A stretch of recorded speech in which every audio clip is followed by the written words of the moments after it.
ঠিক আছে। 4 নম্বর ইউনিয়নের সুযোগ্য সাধারণ সম্পাদক কামরুজ্জামান, সাংগঠনিক সম্পাদক আসাদুজ্জামান, রূপ ভাই সহ অত্র ইউনিয়নবাসী এবং আমার সাথে আসা বাংলাদেশ জাতীয়তাবাদী দল কেশবপুর উপজেলা শাখার নেতৃবৃন্দ, পৌরসভার নেতৃবৃন্দ, কেশবপুর উপজেলা শাখার সকল অঙ্গ সংগঠনের নেতৃবৃন্দ, সকলকে জানাই আজকের এই নির্বাচনে জনসভার পক্ষ থেকে রক্তিম শুভেচ্ছা ও সালাম।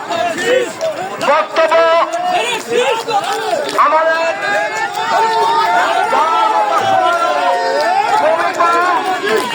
এই কম সময়ের ভিতরে শুধুমাত্র জানান দিতে চাই